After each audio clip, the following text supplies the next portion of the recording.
اللہ تعالیٰ نے ہمیں مختلف وقتوں پہ مختلف قسم کے احکام دیے ہیں.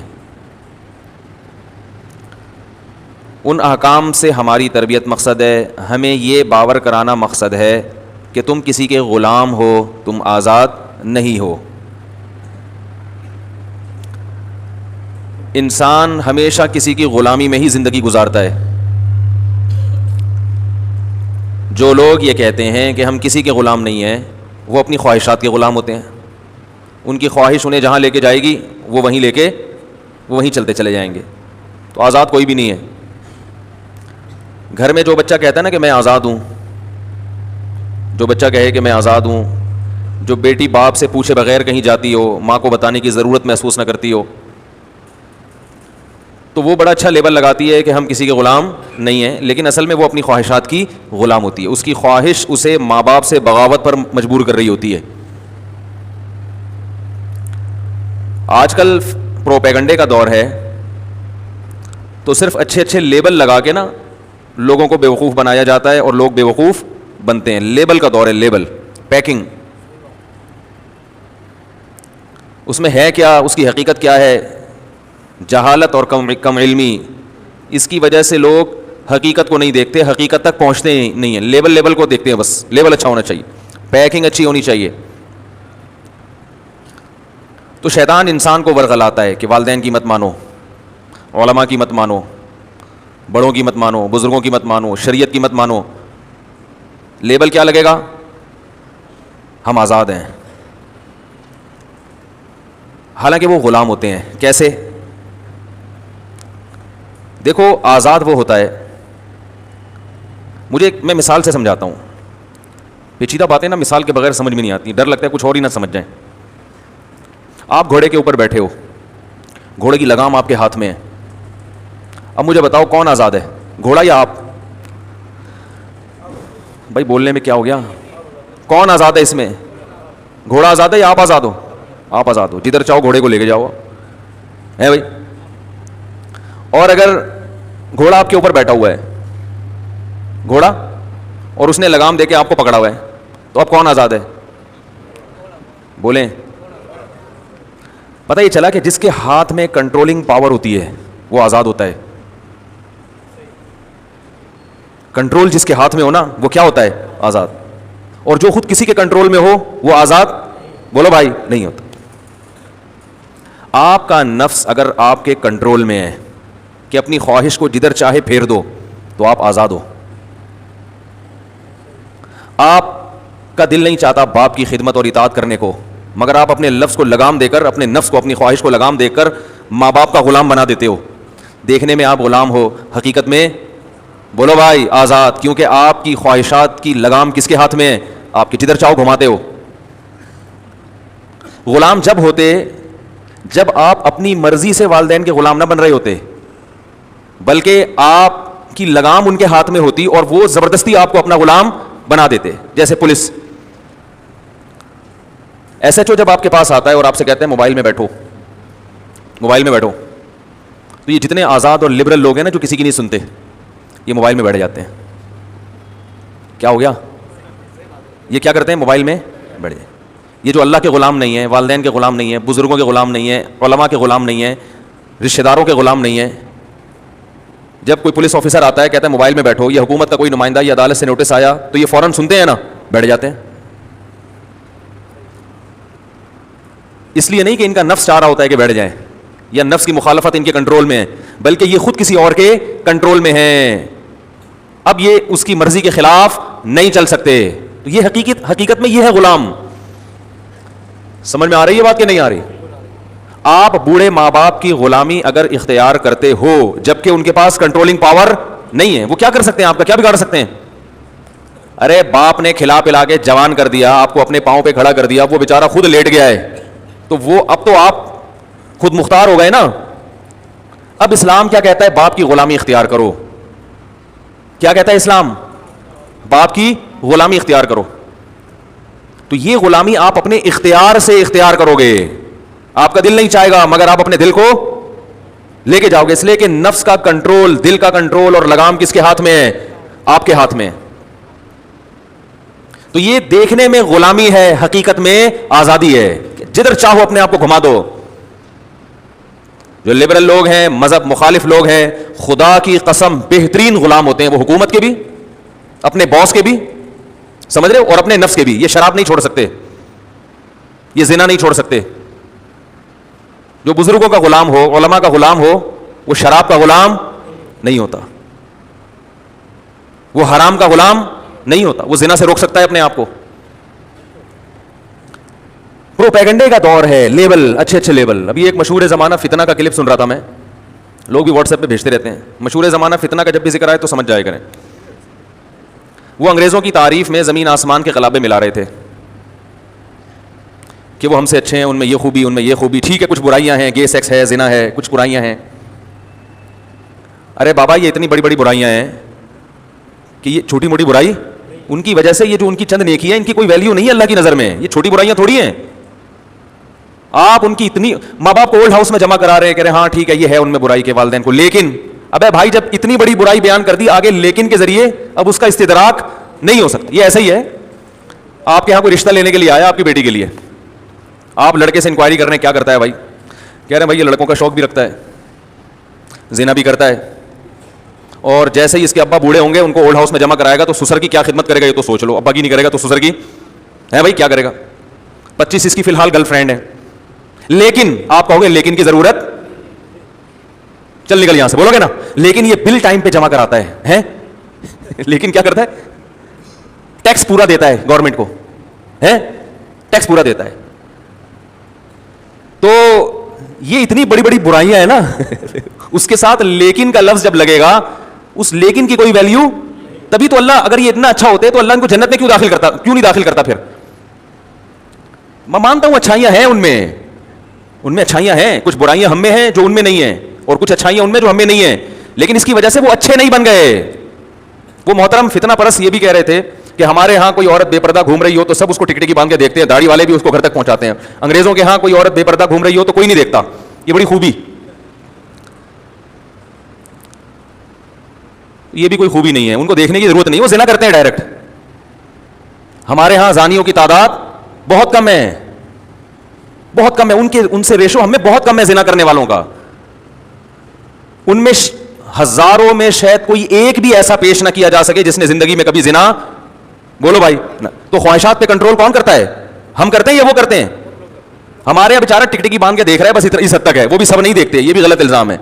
اس لیے کہ وہ بڑی برائی سے بچا ہوا ہے تو اس میں خواہشات جمع ہوتی ہیں، وہ بد نظری کر لیتا ہے. جو زنا کرتا ہے اس کو کیا ضرورت ہے دیکھنے کی کسی انٹی کو اور گھر تک پہنچانے کی؟ وہ سیدھا سیدھا جائے گا روزانہ 10 لڑکیوں سے منہ کالا کرے گا. وہ اگر آپ نے دیکھنا ہے نا کہ وہ کردار کے اچھے ہیں تو کسی گورے کو آپ بولیں کہ 1 سال تک زنا سے بچ کے دکھاؤ، وہ پھٹ جائے گا ٹینشن سے، وہ پھٹ جائے گا، مر جائے گا، برین ہیمریج ہو جائے گا اس کو. ہمارے ہاں 30-35 سال بغیر نکاح کے گزارتے ہیں. زنا بھی کرنے والے لوگ ہیں، ایسا نہیں ہے، لیکن زنا سے بچنے والوں کی تعداد زیادہ ہے. یہ صبر انگریز میں نہیں ہے، اس لیے کہ وہ خواہشات کے غلام بن چکے ہیں. ہم غلام نہیں ہیں، ہم جو تباہ ہوئے حکمرانوں کی وجہ سے. میں نے ایک بیان میں یہ بات کہی تھی کہ ان کے حکمران ہمیں دے دو اور ہمارے والے ان کو دے دو، 1 مہینہ نہیں لگے گا امریکہ کو تباہ ہونے میں. خیر، تو ہمارے والے ان کو دے دو، ان کے والے پولیس ہماری ان کو دے دو، ان کی والی 1 مہینے کے لیے دے دو. ہم امریکہ سے اچھے شہری نہ بن کے دکھایا اگر، یعنی حکومتی سطح جو معاملات میں، اور ان کا بیڑا ہم سے زیادہ غرق نہ ہوا نا، تو میں اگلے مہینے بیان نہیں کروں گا، میں چھوڑ دوں گا بیان. سمجھ میں آ رہی ہے بات؟ ضرورت ایجاد کی ماں ہے، کہتے ہیں نا جس چیز کی ضرورت ہوتی ہے تو اس ضرورت کو پورے کرنے کے ذرائع بھی خود بخود پیدا ہو جاتے ہیں. ان کے ہاں چونکہ مذہب نہیں تھا، خواتین پر بے انتہا ظلم ہوتا تھا، بچوں پہ بے انتہا ظلم ہوتا تھا. اس لیے اس ظلم کو کنٹرول کرنے کے لیے انہوں نے بہت سخت قوانین بنائے، خواتین کو بہت زیادہ حقوق دیے. یہ وہاں کی ضرورت تھی، اگر یہ نہ کرتے تو وہاں تو عورت اور بچے کا بیڑا غرق ہو جانا تھا وہاں پہ اس معاشرے میں. ہمارے ہاں مذہب ہے، ہم بچوں کے ساتھ وہ ظلم اور زیادتی نہیں کرتے اور حقوق ادا کرتے ہیں، جس کی وجہ سے ہمارے ہاں ایسی شدید ضرورت پیدا ہوئی نہیں کہ اتنی سخت قانون سازی ہو. تو انہوں نے قوانین مضبوط بنا دیے جس کی وجہ سے وہاں ظلم کا خاتمہ ہوا. کیونکہ وہ اس کی مثال ایسے ہے کہ جب تک پاکستان میں دہشت گردی نہیں تھی، دہشت گردی کے خلاف اتنے سخت قوانین بھی وجود میں نہیں آئے. اب جب دہشت گردی ہونے لگی ملک کے اندر تو دہشت گردی کے خلاف قوانین بھی کیا ہو گئے سخت, کیونکہ ضرورت جب ہوتی ہے نا تو وہ قانون سازی پھر ہوتی ہے, اس پر مضبوطی سے عمل بھی, ورنہ حکومت تباہ ہو جاتی ہے, ملک ریاستیں برباد ہو جاتی ہیں. تو لیبل کو دیکھا جا رہا ہے, label human rights women rights, human rights women rights, بس حقوق جو نعرے لگا رہا ہے اس کو مانتے ہیں. تو یہاں بھی ایسا ہی ہے, ہر انسان چاہتا ہے میں کیا کروں, آزاد, میں کیسے زندگی گزاروں. ڈنڈا تو اتنا لمبا ہو نہیں سکتا کہ کوئی یوں کرے, تو ایک کرنٹ کی تار ہو نا, جو نہیں بول رہا اس کو یہیں سے لگا دی, بلکہ لیزر لائٹیں بھی آ رہی ہیں نا اس میں کرنٹ نکلتا ہے, جو نہیں بول رہا یہیں سے لیزر لائٹ ماری ڈرنگ وہ تھوڑا سا اچھل جائے. تو ایسے یہیں سے بیٹھے بیٹھے کوئی ایسی ٹیکنالوجی جیسے ہی آئے مجھے پہلی فرصت میں بتائیں, تو تاکہ میں طلبہ کو تو ہم پڑھاتے ہیں نا, تو طلبہ کو تو ہم سامنے بیدار کرتے رہتے ہیں. اب آپ لوگ تو بزرگ لوگ ہیں, بہت سے طلبہ تو بھی یعنی وہ تو استاذوں کے شاگرد ہوتے ہیں, انہیں تھوڑی بہت سزا بھی دے دو تو آپ کو تو سزا دے نہیں سکتے ہم.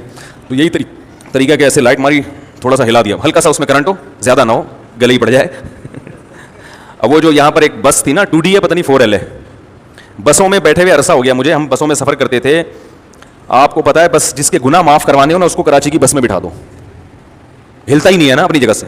اتنی بڑی بس کو لے کے اسٹاپ پہ کھڑا ہو جائے گا, ابے بھائی چل یار, وہ کہے گا بس کو بھرنے دو, پتہ نہیں کب بھرے گی. پھر وہ بھرتے اتنا بھر لیتے ہیں کہ آدمی کہتا ہے میں اتروں گا کہاں سے.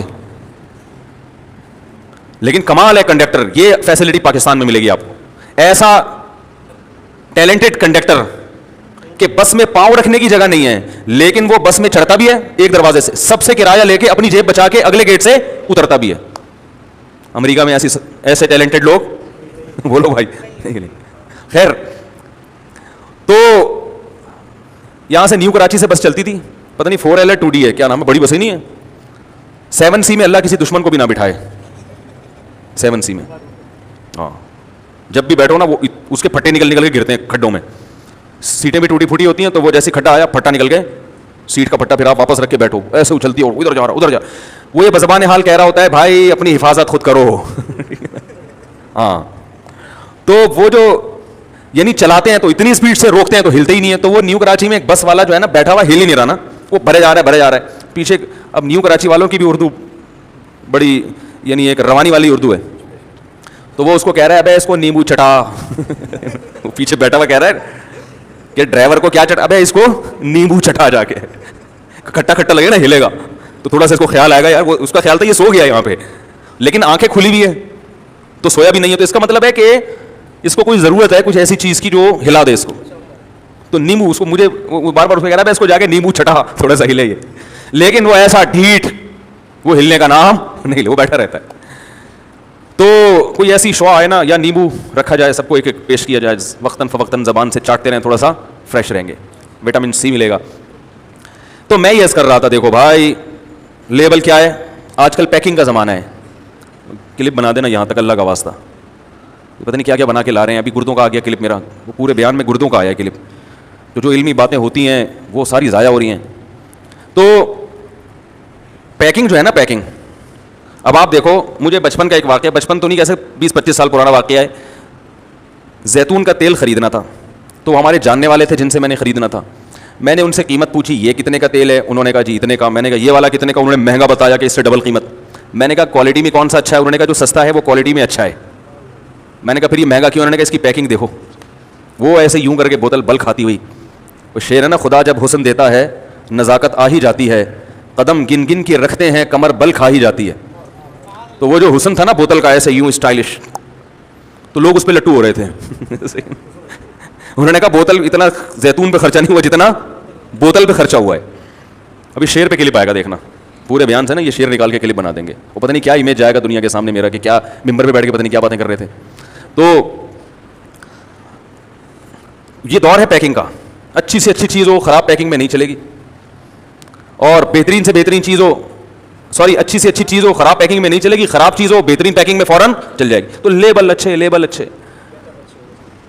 تو یہی لیبل بہت سارے لوگ لگا رہے ہیں. میں ذرا نمبر وار بتا دوں کہ کون سا طبقہ کون سا لیبل لگاتا ہے اور وہ اپنے چورن بیچتا ہے. سب سے پہلے تو ایتھیسٹ, جو مذہبی کے منکر ہیں, جو سرے سے مذہب کو مانتے ہی نہیں ہیں, ان کا لیبل ہے آزادی. مذہب جو ہے نا آپ کو ڈپریشن کی طرف لے کے جاتا ہے, یہ حلال, یہ حرام, یہ ناجائز, یہ جائز, جنت جہنم, ڈرتے رہو گے آپ آگ سے, وہ جہنم جلیں گے, پتہ نہیں کیا ہوگا. بہت ساری چیزیں آپ انجوائے نہیں کر سکتے, لائف کو انجوائے نہیں کر سکو گے, کچرے سے بنے ہو کچرے ہو جاؤ گے, تھوڑے دن کے لیے ایک لائف ملی ہے, انجوائے کرو. کیسا خوبصورت لیول ہے کہ نہیں ہے, مگر یہ بیچارے انجوائے بولو نا بھائی کر نہیں سکتے, کیونکہ ان کے پاس وہ دعا ہی نہیں ہے انا للہ و انا الیہ راجعون. جب بھی کوئی غم پہنچتا ہے, بھائی ہم اللہ کے غلام ہیں, لوٹ کر اسی کی طرف جانا ہے. غلام ہیں تو غلاموں کے ساتھ اگر وہ جیسا چاہے سلوک کریں, ہم خود تھوڑی بنے, ہمیں بنایا گیا ہے اور ہم نے اسی کی طرف لوٹ کر جانا ہے, تو یہ غم کا ہمیں اجر اور بدلہ بولو بھائی دے دے گا. یہ جو غم ہمیں اس نے پہنچایا ہے وہ ہمارا خیر خواہ ہے, وہ انسانوں سے محبت کرتا ہے. عجبا لامر المؤمن ان امره كله له خير ان اصابته سراء شكر فكان خير الله وان اصابته ضراء صبر فكان خير الله وليس ذلك الا للمؤمن. نبی صلی اللہ علیہ وسلم نے فرمایا عجیب معاملہ ہے اس شخص کا جو اللہ پر ایمان رکھتا ہے. جو نہیں لاتے ان کے لیے یہ پیشکش, یہ پیکج نہیں ہے. جب اسے خوشی پہنچتی ہے شکر ادا کرتا ہے, اتراتا نہیں ہے, تکبر نہیں کرتا. اسے پتا ہے یہ گاڈ گفٹڈ ہے خوشی, تو جو چیز گفٹ میں ملتی ہے اس پہ انسان اتراتا نہیں ہے. آپ نے 3 پیس سوٹ پہن کے جا رہے ہیں, اکڑ گئے, تو جس نے گفٹ دیا وہ آئے گا, بھائی جان میں نے دیا, آپ تو دھوتی بنیان میں گھوم رہے تھے, آپ کی اگر فوراً ختم ہو جائے گی نا اس وقت, تمہارا اپنا تھوڑی ہے, تمہیں تو کسی نے دیا. یہ کیا ہو گیا بھائی, یہی ہوگا نا. تو جب ہمیں پتا ہے یار یہ ہمارا اپنا کچھ بھی نہیں ہے, سب کس کی طرف سے ہے, یہ اللہ کی عطا ہے, اتراتا نہیں ہے. کیونکہ دنیا میں ساری تباہی کس سے آتی ہے, تکبر اور اترانے سے. جن لوگوں کو اللہ نے دولت دی, طاقت دی, وہ اترانے لگتے ہیں. وہ کہتے ہیں ہمارا ٹیلنٹ, قارون کو دولت ملی, حضرت موسیٰ نے کہا غریبوں پہ خرچ کرو, انہوں نے کہا کیوں بھائی میں نے اپنی محنت سے کمائی ہے. تو یہ جو لبرلزم ہے یہ دنیا میں امن پھیلا رہا ہے یا تباہی پھیلا رہا ہے. یہ تو لوگوں کو باغی بنا رہا ہے, اتراتا انسان. فرمایا شکرا, جو اللہ پر ایمان رکھتا ہے وہ شکر کرتا ہے تو اس سے نعمت میں اور ترقی, اللہ بھی خوش ہوتے ہیں. وَإِنْ أَصَابَتْهُ ضَرَّاءُ, جب کوئی مصیبت پہنچتی ہے صبر کرتا ہے, کیونکہ یہ بھی کس کی طرف سے مصیبت ہے, اللہ کی, اتفاقی نہیں ہے. اتفاقی اگر فرض کر لو نا پھر تو پاگل ہی ہوتا رہے سارا دن, کاش یہ نہ ہوتا تو یوں ہو جاتا, ہائے یہ نہ ہوتا تو یوں ہو جاتا, یہی سوچتا رہے گا. ہائے ابا کہ اس دن وہ والا ٹیکا لگ جاتا تو بچ جاتے, ابے یہاں شادی نہ کرتا تو ہنستا نہیں. ٹھیک ہے کہتے ہیں نا لوگ, ابے یہ نہ ہوتا تو یوں ہو جاتا. یہ ایک تو ہے کہ آپ اس لیے یہ سوچ رہے ہو کہ یہ نہ ہوتا تو آکے آئندہ کے لیے اپنی پالیسی کو ٹھیک کر سکو, یہ تو ٹھیک ہے, اس طرح سے سوچنا ٹھیک ہے. کیونکہ اللہ تعالیٰ نے ہمیں دنیا کے تجربوں سے بھی عبرت حاصل کرنے کی ترغیب دی ہے. اس نیت سے سوچنا کہ بھائی آپ نے مثال کے طور پر کسی ڈاکٹر سے علاج کروایا, مر گیا بندہ, تو آپ اس نیت سے کہ یار یہ ڈاکٹر مجھے لوگ پہلے بھی کہہ رہے تھے کہ مشکوک ہے, تو اس سے علاج نہ کراتا تو اچھا ہوتا. اب یہ سبق کہ تاکہ آئندہ اس سے علاج نہ کروں, وہ غلطی دوبارہ نہ دہراؤں, یہاں تک ٹھیک ہے. اتنا سوچنے کی شریعت نے اجازت دی ہمیں. لیکن اتنا سوچنا کہ کاش نہ علاج کراتا تو بچ جاتا, اب اس پہ غم کر رہے ہو کہ یار یہ بچا کیوں نہیں, اس پہ اللہ نے ہمیں رہنمائی کر دی کہ لو اگر مگر مسعود. نبی نے فرمایا لو یعنی اگر کا لفظ یہ شیطان کا کلمہ ہے جو صرف پریشان کرنے کے لیے. یہ سوچو رفعت الاقلام وجفت الصحف, اللہ نے اس کو موت دینی تھی, دے دی, ختم. آئندہ کے لیے میں عبرت حاصل کروں گا, پچھلے پہ غم بولو بھائی نہیں, یہ غم میرے مقدر میں لکھا ہوا تھا, بس یہ اللہ نے کر دیا, ہو گیا. فرمایا ان اصابتہ ضراء, اگر مصیبت پہنچتی ہے صبر کرتا ہے کہ یہ کس کی طرف سے ہے, اللہ کی طرف سے. فکان خیر اللہ, اس مصیبت میں بھی اس کو کیا ہوتی ہے, تسلی. تو یہ پیشکش, یہ جو ہے نا لبرل لوگ جو کہتے ہیں آزاد نہیں ہوتے, یہ غلام ہوتے ہیں اپنی خواہشات. یہ شراب نہیں چھوڑ سکتے, یہ زنا نہیں چھوڑ سکتے. زنا انسان کی روحانی موت کا ذریعہ ہے. زنا جب معاشرے میں پھیلتا ہے رشتے ختم ہو جاتے ہیں. انسان کا بس ایک رشتہ رہتا ہے کاروباری, باس کا رشتہ ہوگا آپ کے ساتھ کہ آپ اس کے ملازم ہیں, بس چاروں ٹھیک ہے, نہیں تو کک آؤٹ نکال دے گا. یا آپ کا رشتہ ہوگا کسٹمر کا, جب تک وہ کسٹمر آپ کی پروڈکٹ خرید رہا ہے اچھی بات ہے, آپ کا خیال ہے کہ یہ غریب ہو گیا, بھائی یہی رشتہ ہوتا ہے نا, کیا خیال ہے بھائی؟ یہ نکاح ہے جس سے اس حقیقی رشتے وجود میں آتے ہیں, بلڈ ریلیشن. یہ تو نکاح سے بنتا ہے, زنا سے تھوڑی بنتا ہے. تو لیبل اچھے لگ رہے ہیں. ایک صاحب کہنے لگے, وہ بھی اللہ کے منکر ہیں, کہ مذہبی لوگوں میں لڑائیاں ہوتی ہیں, فرقواریت ہوتی ہے, مذہب سے دور رہو گے تو کوئی لڑائی بولو بھائی نہیں ہوگی. دیکھو کتنے فرقے ہیں, عیسائی یہودی کی جنگ, پھر مسلمانوں میں اپنے فرقے, انجینئرنگ فرقہ, اور جناب غامدی صاحب کا فرقہ, پھر قادیانی ایک الگ, وہ تو بالکل ہی آؤٹ آف اسلام, اور پھر یہ آپس میں دیوبندی حیاتی مماتی, یہ لڑتے رہتے ہیں مرغوں کی طرح. گاڈ لیس زندگی ہوگی تو کوئی لڑائی بولو بھائی نہیں ہو. نہیں یار یہ سمجھ میں تو رہنے دو یار. یہ بھی لیول بڑا اچھا ہے.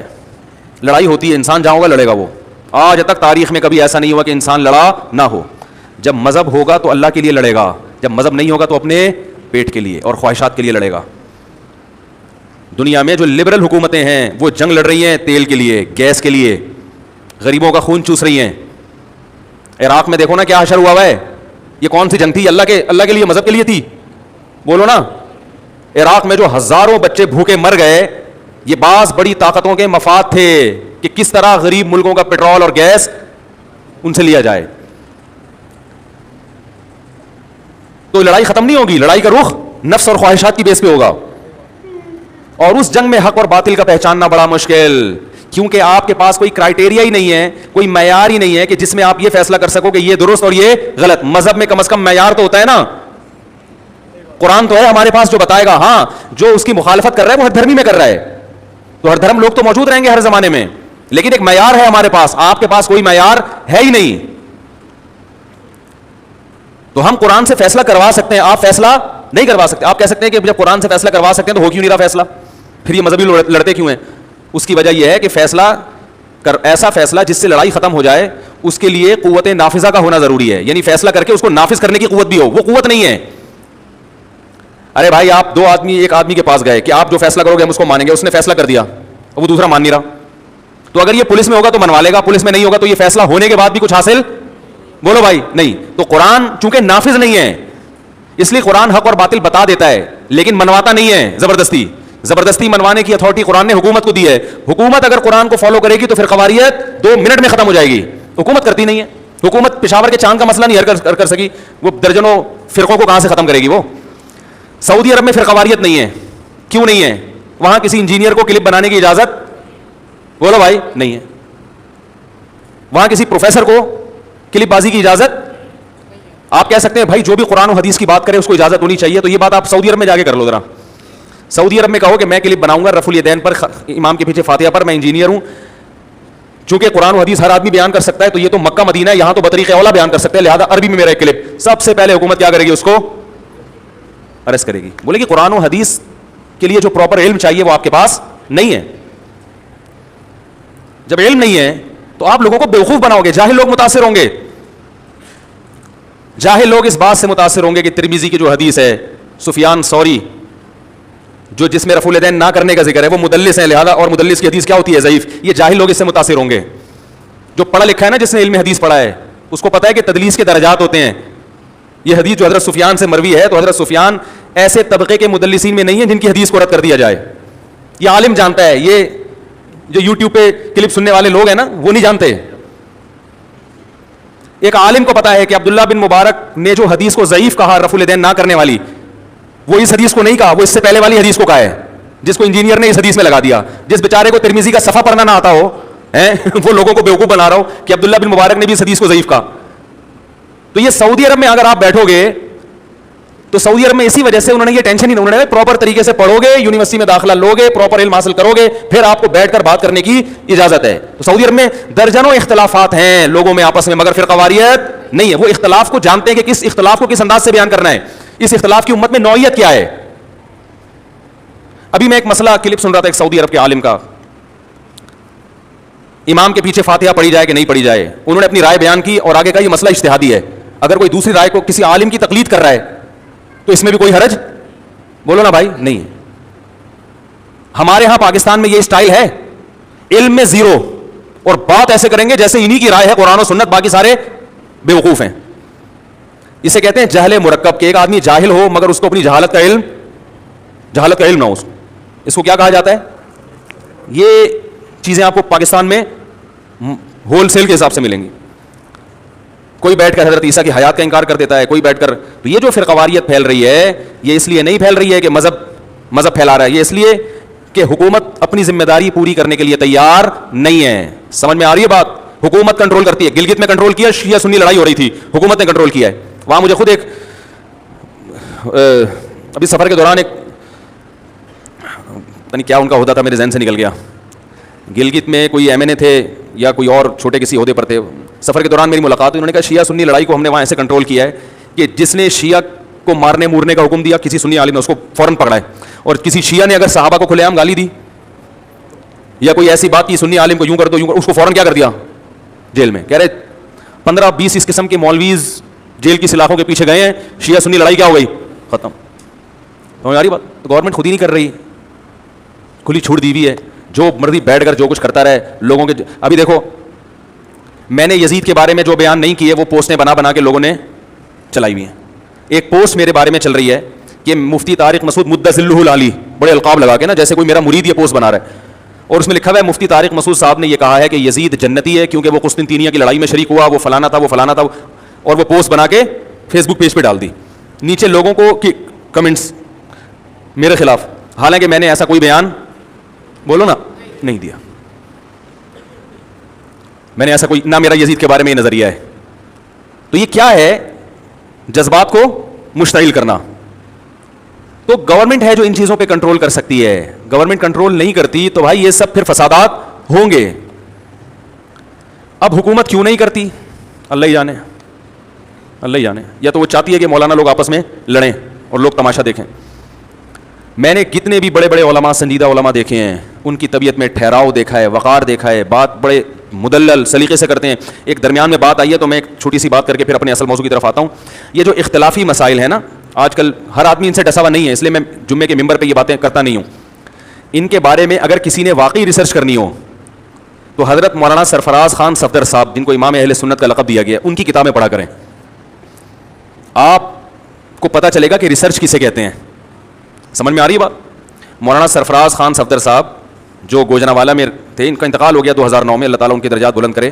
تقلید کے موضوع پر ان کی کتاب ہے, امام کے پیچھے فاتحہ پڑھی جائے کہ نہیں پڑھی جائے اس پر ان کی کتاب ہے. ان کی ریسرچ ایسی ہوتی ہے, ایسی ان کے بارے میں ہم سنا کرتے تھے. اچھا وہ تو کمپیوٹر کا دور بھی نہیں تھا, نیٹ بھی نہیں تھا اس زمانے میں. وہ اتنی شاندار ریسرچ کرتے ہیں جب کسی چیز پر کرتے ہیں. ان کی کتاب کا ایک صفحہ پڑھ کر انسان کو اندازہ ہوتا ہے کہ یہ ایک صفحہ لکھنے میں 2 سے 3 مہینے کم از کم لگے ہوں گے, کم از کم 2 سے 3 مہینے. حدیث کے بہت بڑے عالم تھے. وہ ایسے ریسرچ کے جیسے پتا چلا نا ترکی کے کسی کتب خانے میں یہ کتاب رکھی ہوئی ہے, تو جہاز کا ٹکٹ کرا کے کسی کو ترکی بھیجا اور کہا کہ وہاں سے اس کتاب سے یہ عبارت تلاش کر کے مجھے بتاؤ کہ ہے کہ نہیں ہے.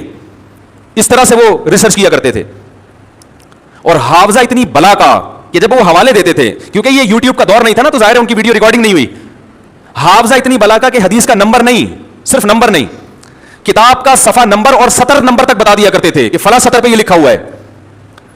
تو جو چاہتے ہیں نا کہ یہ ان چیزوں میں پڑھیں, جو اختلافی مسائل ان کو سمجھ میں نہیں آ رہے, مولانا سرفراز خان صفدر صاحب کی, ہمارے علماء دیوبند پہ جتنے الزامات لگے ہیں نا کہ وہ فلاں نے شرک کیا, فلاں نے اپنے نام کا کلمہ پڑھایا, فلاں نے اپنے نام کا یہ کروایا, یہ جو الٹے سیدھے الزامات لگتے ہیں, مولانا سرفراز خان صفدر صاحب کی کتاب ہے رحمہ اللہ تعالیٰ, ان کی کتاب ہے عبارات اکابر, وہ ضرور پڑھیں. اور اگر آپ کے پاس یہ سب پڑھنے کا ٹائم نہیں ہے تو پھر کسی کی بھی نہ سنیں, پھر یک طرفہ سنیں اور اس کا جواب نہ سنیں. یہ پھر کیا ہے, یہ تحقیق نہیں ہے, یہ اندھی تقلید ہے کہ آپ ادھر کے سن رہے ہو اور اس کے جواب میں جو کچھ پہلے سے لکھا جا چکا ہے وہ آپ پڑھنے کے لیے تیار نہیں ہو. تو یہ اس کی علامت ہے آپ اندھے مقلد ہو. آپ نہ, وہی لیبل کی بات ہے نا, لیبل ہے ریسرچ, لیکن حقیقت میں کیا ہو رہی ہے, تقلید, اور وہ بھی اندھی. تو میں اب اصل موضوع کی طرف آتا ہوں. اللہ نے ان کو بڑا نوازا تھا, بہت بڑے عالم بر صغیر میں گزرے ہیں. تو میں یہ کر رہا تھا جو لبرل لوگ ہیں نا, ایتھیس, ان کا لیبل کیا ہوتا ہے کہ آزاد. مذہبی لوگ آپ کو پابند بناتے ہیں, مولوی لوگ کہتے ہیں طلاق ہو گئی, یہ فلانا ہو گیا, تو ڈھمکانا ہو گیا, یہ ہو گیا, تو وہ ہو گیا, تو وہ آپ کو اسٹریس میں لے جاتے ہیں. حالانکہ خودکشی کا ریشو مذہبی لوگوں میں سب سے کم ہے. اسٹریس کا ریشو مذہبی لوگوں میں سب سے, ڈپریشن کا مرض جو آیا ہے نا, ہم دیکھتے تھے بچپن میں ہمیں ڈپریشن کا کوئی مریض نہیں نظر آتا تھا, کوئی لاکھوں میں کوئی ایک تھا جو ڈپریشن کی گولیاں کھاتا تھا. جیسے جیسے ہماری قوم مذہب سے دور ہو رہی ہے, ڈپریشن کا مرض, ارے بولو یار, پھیل رہا, کم نہیں ہو رہا, اسٹریس بڑھتی جا رہی ہے. اور جن ملکوں کی یہ لوگ کہتے ہیں نا دنیا میں کامیاب ترین ملک, ان میں اسٹریس اور ڈپریشن سب سے زیادہ ہے. ہر دوسرا آدمی گولی کھا رہا ہے. تو یہ کیا ہے لیول کہ مذہب نہیں ہوگا. تو حالانکہ ہوتا یہ ہے, یہ ڈپریشن میں کیوں جاتے ہیں یہ بھی آپ کو بتا دوں, کہ جب آپ اللہ کی غلامی اختیار نہیں کرتے تو خواہشات کے غلام. مذہبی آدمی اپنی خواہشات پہ کنٹرول رکھتا ہے. وہ کہتے ہیں اللہ نے اس کی اجازت دی ہے, اس کی نہیں دی, تو جس کی نہیں دی اس کو چھوڑ دیتا ہے وہ. تو خواہشات پہ کیا ہوتا ہے اس کو کنٹرول, تو وہ آزاد ہوتا ہے. وہ جب چاہتا ہے اپنے نفس کی مانتا ہے, اور جب چاہتا ہے نفس کی بات کو مسترد ہٹا دیتا ہے. دفعہ یہاں سے نہیں مانتا, کیا کر لے گا تو. ابھی کچھ دن پہلے ایک صاحب نے مجھے نسوار کی بہت کوشش کی کھلانے کی. میں نے کہا یار میرا دماغی کام ہوتا ہے, میں تھک جاتا ہوں, مجھے پھر نیند آنا شروع ہوتی ہے, مجھے جاگنا پڑتا ہے, میں کیا کروں. میں نے چائے چھوڑ دی تھی 1 سال کے لیے, بالکل چھوڑ دی. حالانکہ میں چائے کا ایسا دھتی تھا, کئی کپ اور کڑک چائے پیتا تھا, تو میں نے ارادہ کیا چائے چھوڑ دوں گا میں, ایسی کی تیسی, کوئی فائدہ نہیں ہے اس. جو مجھے مجاہدہ کرنا پڑا وہ میں ہی جانتا ہوں. 10 دن تک جو کلابازیاں کھائی ہیں نا میں نے چائے کے بغیر, وہ میں ہی جانتا ہوں, لیکن میں نے کہا نہیں پیوں گا. 10 دن کے بعد نشہ تو اتر گیا, مگر کسی کو چائے پیتا دیکھتا تھا تو دل چاہتا تھا ایک تھپڑ لگا کے اس سے چائے کا کپ چھین لوں. اس پہ بھی کنٹرول کیا الحمدللہ. ہوتے ہوتے ہوتے ہوتے نسیہ منسیہ ہو گئے. 4 مہینے کے بعد بالکل خواہش ختم چائے کی. 1 سال تک ایسے ہی چلتا رہا. لیکن ٹینشن یہ کہ جدھر جاؤ چائے رکھ رہے ہیں, چائے سے منع کر رہے ہو لسی لا کے رکھ رہے ہیں. ابے لسی کون پیے گا بھائی؟ جہاں جاؤ جدھر جاؤ, خاص طور پر کے پی کے میں جو ہمارے پٹھان بھائی ہیں بڑے مہمان نواز ہوتے ہیں, یہ گن پوائنٹ پہ کھلاتے ہیں آپ کو. بھائی نہیں پینی, میں نہ چائے پیتا ہوں نہ کولڈ ڈرنک پیتا ہوں نہ مجھے لسی, مجھے بھوک ہی نہیں لگ رہی, میں لسی پی کے کیا کروں گا بھائی؟ تو کھانا کون کھائے گا پھر اگر لسی پی لی؟ تو وہ اتنا مجاہدہ کہ ہر ایک سے لڑنا, ہر ایک سے لڑتے لڑتے لڑتے بالآخر ہم نے کہا یار لسی سے تو کم از کم بہتر ہے کہ 2 گھونٹ چائے کے پی لو, یہ بھی خوش رہے گا. کیونکہ چائے نہیں پہ تو آئس کریم لے کر آ رہا ہے, کوئی کیا لے کر آ رہا ہے. وہ 2-3 چسکے لینے شروع کیے ہوتے ہوتے پھر وہی ہو گیا. پھر کیا ہو گیا, تو دوبارہ چائے پہ آ گئے. اب سوچ رہا ہوں کہ کیسے پھر دوبارہ چھوڑنے کے موڈ میں ہوں کہ یہ کوئی فائدے کی چیز نہیں ہے چائے. اب چھوڑنے کے لیے میں نے کسی اپنے پٹھان دوست سے مشورہ کیا, میرے بڑے جگری دوست ہیں. میں نے کہا یار اس کم وقت سے جان چھڑانی ہے چائے سے دوبارہ. انہوں نے کہا نسوار پہ آ جاؤ. اب انہوں نے نسوار کی پڑیا لے کے جو مجھے فضائل بیان کیے کہ یہ فائدہ, دماغ بیدار, کوئی بھی مطالعہ کرو گے نیند نہیں آئے گی, یہ وہ ویسے فضائل. میں نے کہا بھائی یار یہ تو سب سے کم درجے کا نشہ ہے چائے, اس پہ آ گئے تو پھر نکالے گا کون ہمیں اس سے؟ دعا کریں اللہ تعالیٰ مجھے بچا کے رکھے. اور اب یہ بھی دوبارہ چھوڑیں گے انشاءاللہ ہمت کر کے. چائے کو پینے کی چیز نہیں ہے, ان چیزوں سے وقتی فائدہ ہوتا ہے. یہ جو لوگ کہتے ہیں نا چائے پی کے میں فریش ہو جاتا ہوں, بھائی آپ سست ہوئے اس لیے تھے کہ چائے نہیں ملی تھی آپ کو. سمجھ آ رہی ہے بات؟ اگر چائے پینے کے عادی نہ ہوتے تو نہ تھکاوٹ ہوتی اور نہ چائے پی کے اس کو دور کرنے کی ضرورت ہوتی. اگر یہ آپ کو چائے سے تھکاوٹ دور ہوتی نظر آتی ہے تو ہیروئن جی سے پوچھو, کہے گا ہیروئن پی کے تو ایک دم تھکاوٹ دور, 6 مہینے کی تھکاوٹ دور. تو جو دلیل اس کی ہے نا اس کو بھی ہم یہی کہیں گے, بھائی یہ تھکاوٹ تجھے ہو اس لیے کہ تو اس کا عادی ہے. تو جو نیچرل لائف ہے نا انسان کی, وہ لائف یہ ہے کہ تھکاوٹ ہو رہی ہے تو سو جاؤ. سمجھ آ رہی ہے بات؟ پھر اٹھو, پھر کام کرو, جو اللہ نے آپ کے ذمہ کام لگایا وہ کام کرو. پھر تھکاوٹ ہوتی ہے پھر تھوڑی سی 5-10 منٹ کی نیند لے لو. یہ نیچرل ہے. ہم اس کو سٹے لگا کے دور کر رہے ہوتے ہیں. کوئی سگریٹ پی کے دور کر رہا ہے تھکاوٹ, کوئی پان کھا کے دور کر رہا ہے, کوئی گٹکا کھا کے, کوئی مختلف طریقوں سے دور کر رہے ہیں. تو یہ بھی اچھے لیبل ہیں. سمجھ میں آ رہی ہے بات؟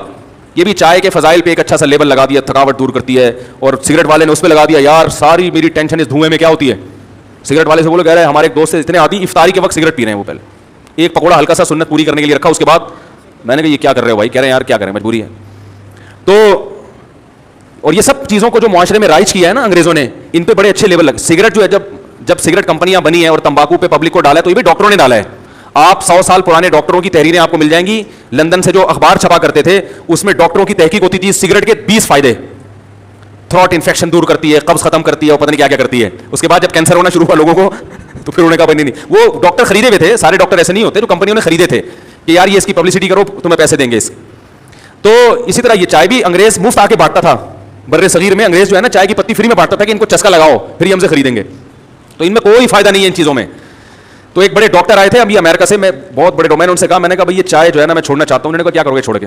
میں نے کہا چھوڑیں فضول چیزیں. انہوں نے کہا دیکھو دنیا چرس پی رہی ہے, لوگ ہیروئن پی رہے ہیں, شراب پی رہے ہیں, آپ تھوڑی سی چائے پی رہے ہو تو کیا ہوتا ہے؟ اب ڈاکٹر یہ حوصلہ افزائی نہیں کرتا تو پھر کیا خیال ہے؟ پھر آدمی کہتے ہیں نفس شیطان کہتے ہیں پیتے رہو جب ڈاکٹر کہہ رہے ہیں. لیکن بہرحال اچھی چیز نہیں ہے, دوبارہ انشاءاللہ چھوڑیں گے. لیکن چھوڑنے کے ٹائم کون سا ہونا چاہیے؟ مصروفیت اتنی, ابھی چھوڑ دیں گے تو 10 دن تک کچھ کام ہی نہیں ہوتا. پھر وہ پڑے رہیں گے, جو آئے گا دل کرے گا اس کو تھپڑ اوپر لگاؤ, خام کو پٹ پٹ آ جائے گا بلا وجہ. 10 دن کے بعد جا کے آدمی نارمل حالت میں آتا ہے نا. 10 دن تک کیا ہوگا؟ بس یہی سوچ کے مریخ پر چلا جاؤں 10 دن کے لیے تو پھر انشاءاللہ خیر. تو میں یہ کر رہا تھا, دیکھو لیبل اچھے لگا دیے انہوں نے, اسٹریس ختم ہو رہی ہے, ٹینشن ختم ہو رہی ہے. حالانکہ ٹینشن ختم نہیں ہو رہی. مذہب سے آپ دور رہیں گے نا تو خواہشات کے غلام بن جائیں گے. پھر آپ کے لیے اپنی خواہشات سے ریورس ہونا بڑا مشکل. دوسری بات یہ کہ جب انسان اللہ کا غلام بنتا ہے تو خواہشات پہ کنٹرول اس لیے بھی ہوتا ہے کہ اس کو پتا ہے کہ اس پہ مجھے اجر ملے گا. رب کے لیے قربانی دے رہا ہوں, جس سے محبت ہوتی ہے اس کے لیے قربانی دینا آسان, جس سے محبت نہیں ہوتی اس کے لیے قربانی دینا بڑا مشکل ہوتا ہے اس کے لیے قربانی دینا. دوسرا طبقہ جو مذہب کو مانتا ہے لیکن وہ بھی بڑے اچھے لیبل لگا کے اسلام کی مخالفت کر رہا ہے. وہ کہتے ہیں ہم اللہ کو مانتے ہیں, مگر انہوں نے بھی لیبل کیا لگائے ہوئے ہیں بڑے اچھے. وہ کیسے؟ وہ سارا دن اسلام کی مخالفت کرتے رہتے ہیں بیٹھ کر, یہ کہہ کر کہ یہ عورتوں پہ ظلم سکھاتا ہے, اور یہ جناب وہ میں دوبارہ ٹاپک نہیں چھیڑوں گا, یہ جو ہے وہ جہاد کا حکم دیتا ہے, یہ لڑنے کا حکم دیتا ہے. اس 2-3 چیزیں ان کو ملی ہوئی ہیں, بس انہیں کو لے کے گھماتے رہتے ہیں ٹھیک ہے. جب کسی غیر مسلم سے بات ہونا اسلام کے بارے میں 2 اعتراض ہے. مرد کی 4 شادیوں کی بات بھی کرتا ہے, یاشی سکھاتا ہے, 4 شادیاں سکھاتا ہے, اور جہاد کا حکم دیتا ہے, قرآن میں جگہ جگہ جہاد کرو. اور مرد کو کہتا ہے کہ عورت کو کہتا ہے کہ وہ مرد کے ماتحت ہے, تو عورت کو مرد کا غلام بناتا ہے. یہ ویمن رائٹس کے کیا ہے, خلاف. تو لیبل کیسا لگایا جا رہا ہے, بولو نا, انسانی حقوق, کہ انسانی حقوق کے خلاف ہے. پھر وہ مولاناؤں کے پیچھے خاص طور پہ لگتے ہیں کہ مولوی متشدد ہوتے ہیں, یہ یوں کرتے ہیں, یہ یوں کرتے ہیں. تو یہ بھی لیبل ہے. ایسے ہے جیسے ایک آدمی نے چینی کی بوری پہ چاول لکھا ہوا تھا دکان میں نا, کسی نے پوچھا اس کے اندر ہے چینی لکھا ہوا چاول ہے, کہتا ہے مکھیوں کو دھوکہ دینے کے لیے. مکھیاں بہت بیٹھتی ہیں تو ہم نے کیا لکھ دیا, تو مکھیاں دھوکے میں آئیں گی. جو لفظ پڑھے گا نا, لیبل دیکھے گا, وہ دھوکے میں آئے گا. پوائنٹ کی بات ہے, اس کو سمجھیں. جو لیبل دیکھے گا وہ دھوکے میں آئے گا, لیکن جو حقیقت کو جانتا ہے, چاول کی خوشبو کیسی اور چینی کی خوشبو کیسی, وہ کبھی بھی اس چاول کے لیبل سے دھوکا نہیں کھائے گا. جو خوشبو پہچانتا ہے اسلام کی, جو جانتا ہے کہ حقیقت میں انسانوں کو حقوق حقیقی معنوں میں اسلام نے دیے ہیں, وہ کبھی اس لیبل سے دھوکا نہیں کھائے گا. اسے پتا ہے کہ اسلام نے عورت کو مرد کا فرما بردار اس لیے بنایا کہ اللہ کو پتا ہے کہ مرد طاقتور ہے, کمزور طاقتور کی اطاعت کرے گا تو اسی میں کمزور کی خیر ہے. اس سے طاقتور اس کمزور سے محبت کرے گا, اور کمزور کو طاقتور کے پیرالل اور برابر لا کے کھڑا کر دو تو طاقتور اس سے محبت نہیں کرے گا, اس کو ایک عذاب سمجھے گا اپنے لیے. یہ اصول ہے دنیا کا. آپ کا بچہ گھر میں باپ بن کے زندگی گزارے, اپنے بچے کو رکھو گے گھر میں؟ ارے بھائی کیا ہو گیا, بچے کمزور ہوتے ہیں نا, ہیں آپ انہیں جو کہتے ہو وہ کرتے ہیں. تو شریعت نے حکم دیا کہ بچوں پہ حکومت کرو مگر ظلم نہ کرو, مگر حاکم تم ہی ہو. بچوں کو حکم دیا کس کی مانو گے, ابا اور اماں کی مان کے چلو گے, فرما بردار بن کے چلو گے. اب کیا مطلب, اسلام نے بچے کو غلام بنا دیا؟ والدین کا غلام نہیں بنایا. بچے کی خیریت اسی میں ہے کہ وہ اپنے ماں باپ کی اطاعت کرے, ان کا فرما بردار بن کے رہے, اور ماں باپ کا درجہ اللہ نے کیا کر دیا, بلند. جن ماں باپ کے بچے ماں باپ کے فرما بردار ہوتے ہیں, باپ ان سے محبت کرتا ہے, اپنی جان نشاور کر دیتا ہے, اس پہ کو کھلاتا ہے پلاتا ہے, کیونکہ اس کو پتا ہے میری اپنی چیز ہے.